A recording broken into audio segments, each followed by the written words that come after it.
السلام عليكم ورحمة الله وبركاته. أهلا بكم حبايبي، عاملين ايه؟ النهاردة معانا ايه طقم توك كيوت قوي. بس قبل ما نبدأ فيهم نقف كده دقيقة أحداث بينا وبين ربنا كده لوجه الله على الشهيد أحمد رفعت رحمة الله عليه، ربنا يرحمه ويصبر قلب أمه ويربط على قلبها كما ربط على قلب أم موسى، ويربط على قلوب كل الأمهات المبتليات. ربنا يربط على قلوبنا جميعا يا رب. نبدأ بسم الله الرحمن الرحيم، والصلاة والسلام على أشرف المرسلين سيدنا محمد عليه أفضل الصلاة والسلام. هنا بقى معايا شريط عرض 4 سنتي، هاخد منه 15 سنتي طول، 5 شرايط في 15 سنتي زي ما انتوا شايفين كده قدامكم.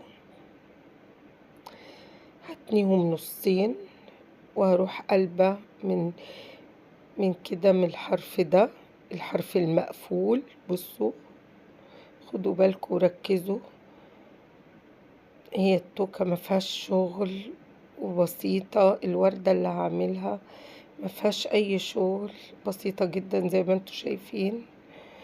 هنا بقى بجيب شريط الستان من الناحية دي، بقلبه كده يبقوا من الناحية التانية. طبعا تنيته مثلث مجوز بالطريقة دي. هعملها قصادكم كذا مرة، معلش يا حبايبي، لان النفسية اصلا تعبانة، خصوصا على الشباب اللي بتموت، ربنا يرحمهم. فأنا نفسيا فعلا متدمرة. طبعا انتوا عارفين ان انا ليا الحمد لله الحمد لله الحمد لله، مش هقول غير الحمد لله. هنا خلينا بقى مع بعض كده، الحمد لله. استغفر الله العظيم.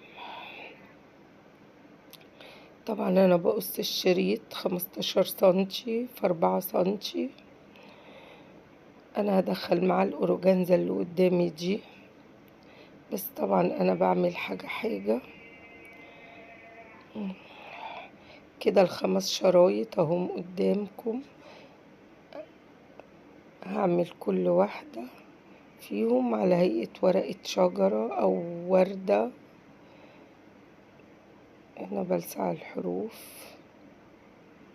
طبعا انتوا عارفين الحاجات دي، يعني لازم لسع الحروف، ساعات بنسى اقول مثلا، تبقوا انتوا عارفين.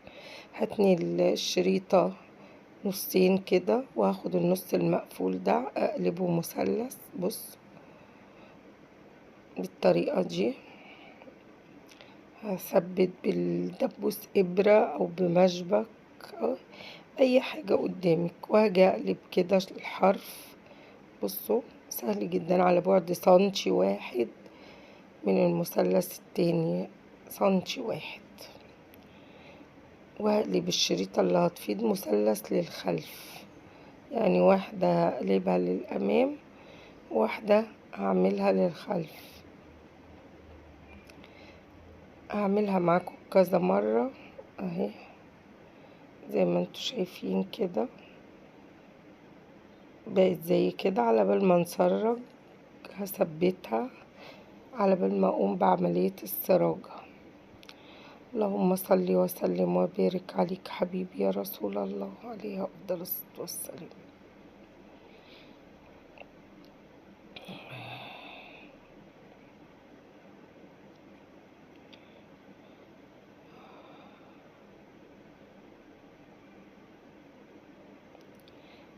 بصوا دي عملية السراجة. طبعا انتوا عارفين احنا بنسرج ازاي. عايزة تسرجي على قيمة سنتي، مسافة سنتي سرجي، عايزة تسرجي على مسافة نص سنتي سرجي، اللي انت عايزاه ايا كان. في النهاية هي واحدة، هتدينا المنظر بتاع ورقة الوردة دي.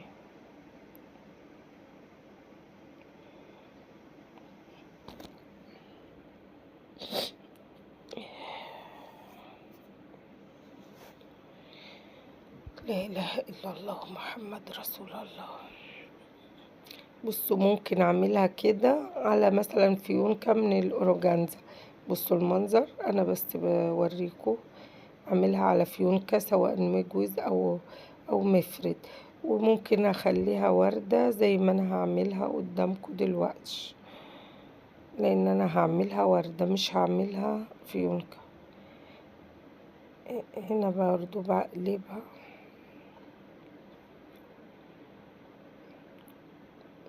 بصوا سهلة جدا، يعني ممكن تعملي بقى منها أشكال. عايزة مثلا تعمليها وردة، تعمليها فيونكة، تعمليها اتنين زي ما أنا وريتك كده من شوية، واحدة من على الناحية دي واحدة من على الناحية دي برضو تبقى حلوة. ممكن تعمليها فيونكة مثلا اتنين مع بعض جنب بعض، واتنين في الناحية التانية مع بعض، وبرضو تلزقيهم منها تشكلي يعني ممكن الوردة دي. بصوا سهلة جدا. ادي قلبت المثلث، واخد الحرف الاولاني واقلبه كده بالطريقة الحلوة دي على بعد سنتي واحد، واروح قلبة التاني لورا. انا سرحت دي طبعا، الحتة دي انا مسرعة شوية عشان احنا عملناها كذا مرة. بس بصوا برضو سهلة زي ما انتوا شايفين كده. بقلبها مثلث واثبت، وبعدين اقلب الورقة كده الشريطة على بعد طبعا سنتي من المثلث الاولاني. سهلة جدا، بتدي منظر حلو قوي. ممكن تحطي جواها الولاية، ممكن تحطي اللي انت عايزاه، ممكن تسيبيها فاضية. انا هسيبها فاضية بس هحط لولي، هوريكم دلوقتي هعمل ايه. هنا بقى ابدأ سراجتهم عشان اخلص،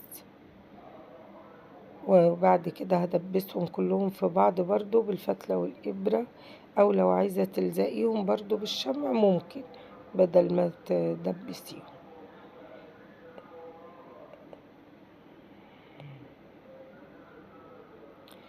اللهم صل وسلم وبارك عليك حبيبي يا رسول الله، عليه أفضل الصلاة والسلام. اللهم صل وسلم وبارك عليك حبيبي يا رسول الله. يا رب ارحمنا فوق الأرض وتحت الأرض ويوم العرض عليك يا رب، استرنا في الدنيا وفي الآخرة.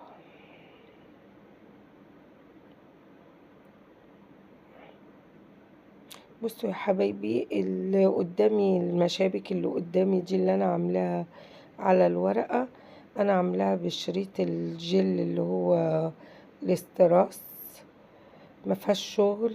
فانا ممكن اعملها مع الطقم، تتباع مع الطقم او ممكن تتباع لوحدها. هي قدامكم اهي على الشاشة.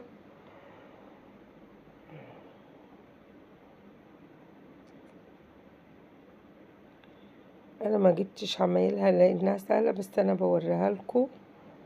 انا عاملة طقم اتنين مشبك 5 واتنين مشبك 3.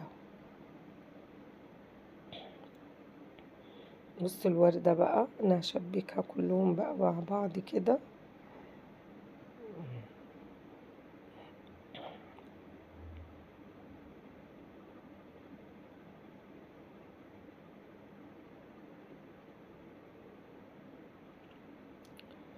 لا اله الا الله محمد رسول الله. استغفر الله العظيم.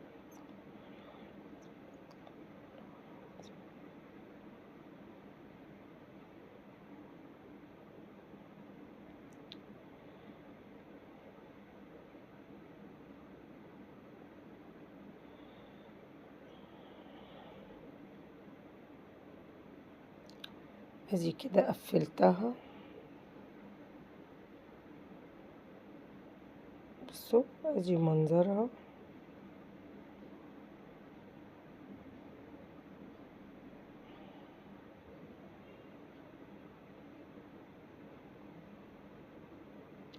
هنا بقى هجيب الأورجانزا. طبعا انا مش هشتغل في الأورجانزا بالمقاس، انا هعملها عبارة عن كلونات اللي هي سنتي الناحية وسنتي الناحية مقلوب،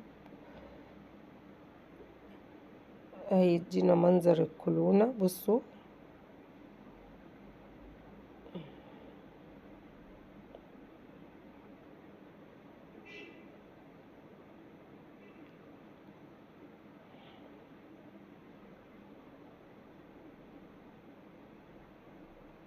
يعني انا مش هشتغل في الأورجانزا دي بالمقاس، انا هعملها على حسب المقاس اللي انا عايزاه انا في الكشكشة نفسها. بس هي مش كشكشة، يعني عبارة عن سراجة سنتي وسنتي مقلوب. بصوا سنتي كده وسنتي كده، بعملهم زي كسرة بالطريقة دي. عملناها قبل كده مع بعض في كذا توكة، يعني هي سهلة. لو رجعتوا برضو عندي في القناة تلاقوا كذا مرة عاملينها.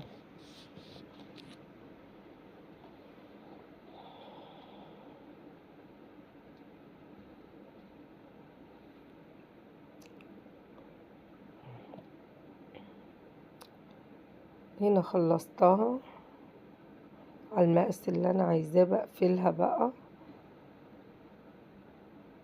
قصيت وقفلت الحرف. طبعا ما عملتش مقاس، خدوا بالكم انا بعمل على قد الشغل اللي انا عايزاه.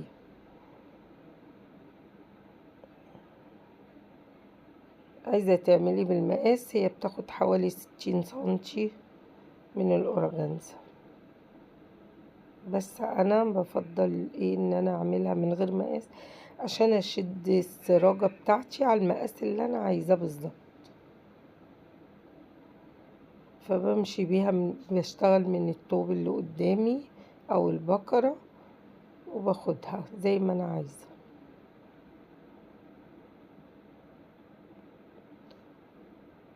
احطها كده زي ما انتوا شايفين. هنا بقى هثبت واقطع الفتلة.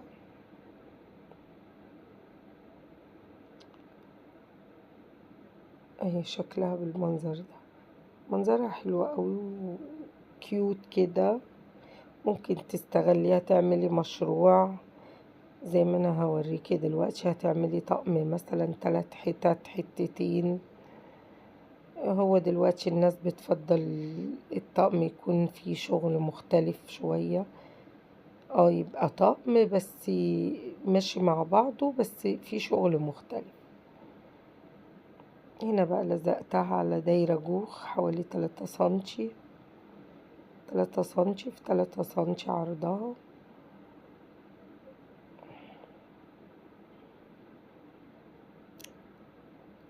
هلزق بقى فوقيها الوردة اللي انا عاملاها من الاصفر دي، الستان طبعا الاصفر.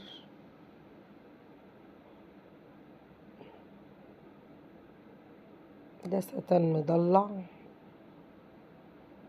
هي عاملة زي نجمة البحر، بتبقى شكلها كده.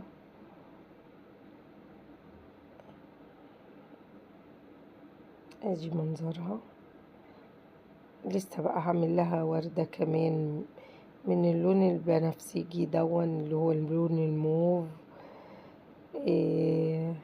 هعملها عبارة عن كشكشة، بس هتني الأورجانزا دي نصين، هتشوفوا هعملها ازاي. وبرضو هشتغلها بدون مقاس. عايزة تعمليها بمقاس هتاخد حوالي 30 سنتي او 40 سنتي حسب برضو الكشكشة اللي انت عايزاها. ممكن تاخد حوالي 25 سنتي بالظبط. يعني انا مش بشتغل بالمقاس.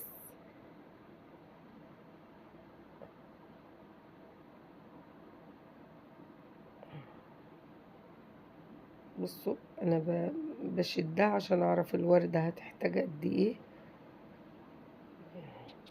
بشد السراجة، ممكن بعد كده افردها واقول لكم هتاخد قد ايه بالظبط.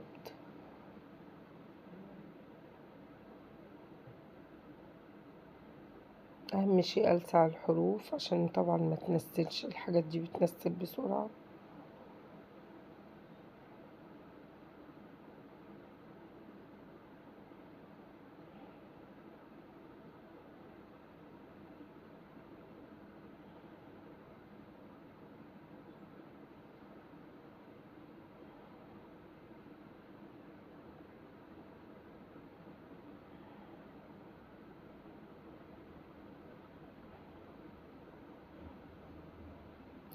اللي في ايدي دي خدت حوالي 35 سنتي بالظبط.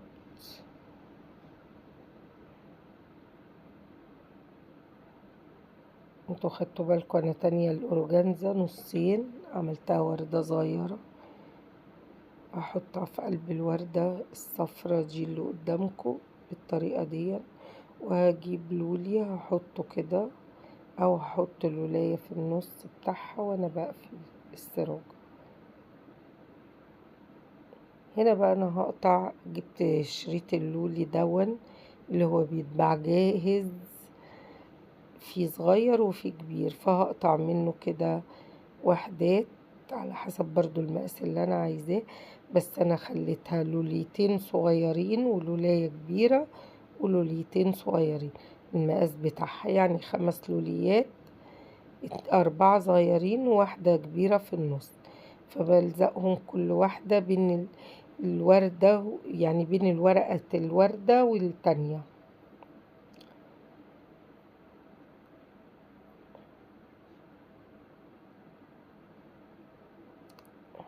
اهو زي ما انتوا شايفين كده.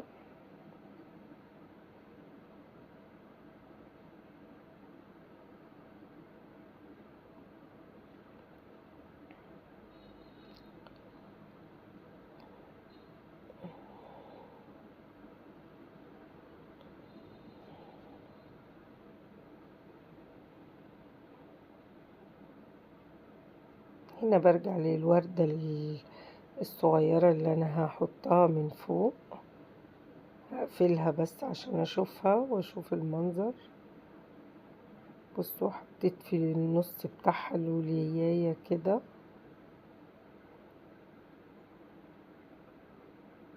ناقصني 2 هعملهم. ممكن تزودي لو انت عايزة تزودي، بس انا عملتها بسيطة كده.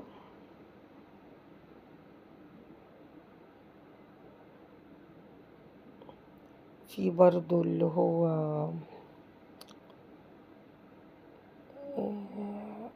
اللي هو ناسية اسمه، لا حول ولا قوة الا بالله، البذور. ايوه، في اللي هو البذور، ممكن تحطي تجيبي البذور دي وتحطي عبارة عن مثلا 5 حبايات في كل بين ورقة وورقة من الوردة، يعني ممكن انت تشكلي.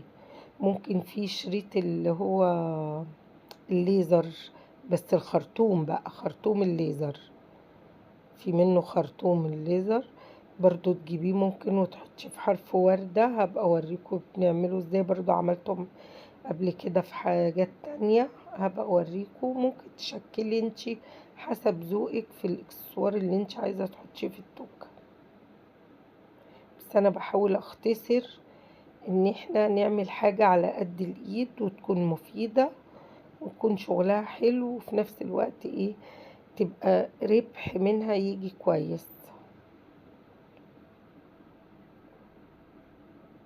طبعا هنا خلصت، بعمل وردة تانية عملتها، فهلزقها بقى على ايه، يعني انا عملت وردة تاني هلزقها على كليبسة 3 سنتي صغيرة زي كده، او 5 سنتي، انا هنا عاملاها 5 سنتي.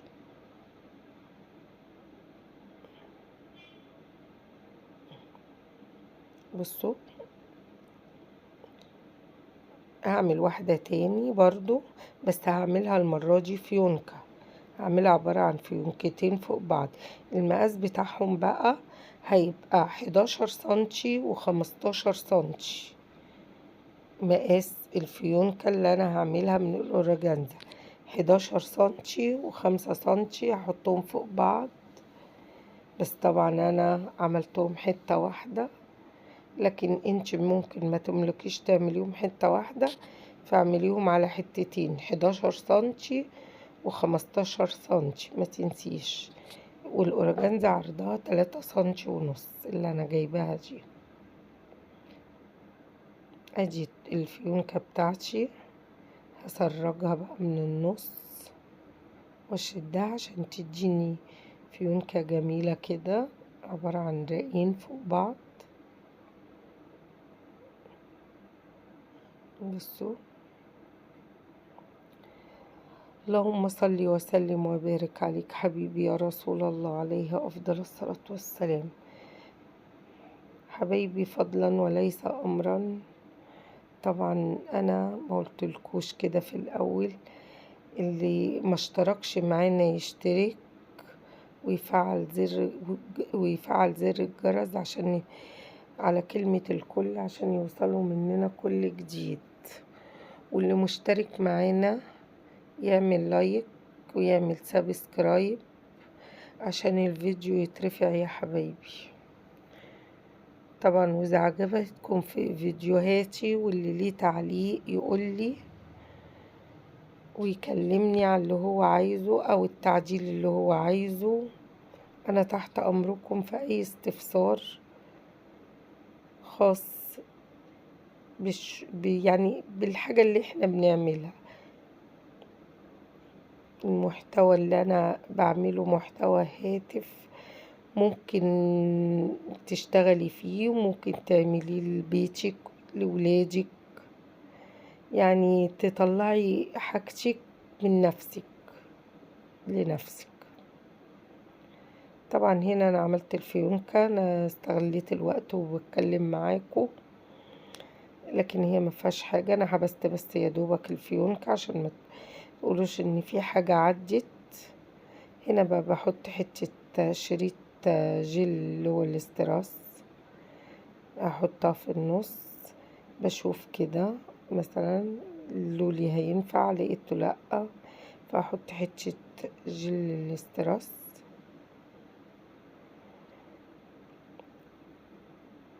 بشوف المشبك بتاعها جميلة اوي الفيونكة، وبتبقى رايقة اوي وهي صغيرة. طبعا المشبك بتاعها لقيته مشبك ماكسي 5 سنتي. طبعا انا اللي كاسياه بالستان اللي هو 1 سنتي، بس الستان غامق شوية مش لون الأورجانزا.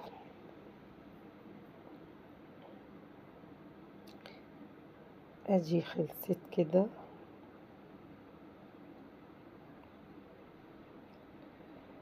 لا اله الا الله محمد رسول الله. بدور على حتة جل، دايما ادور على حاجتي وهي قدامي، بحط الحاجة وبنساها.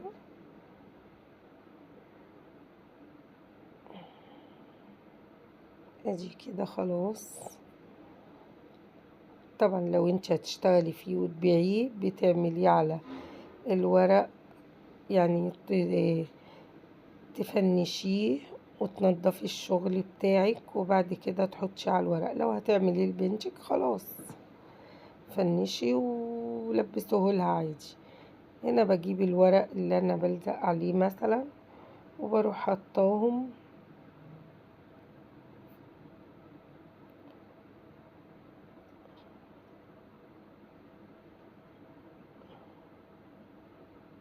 وطبعا بتكيسيهم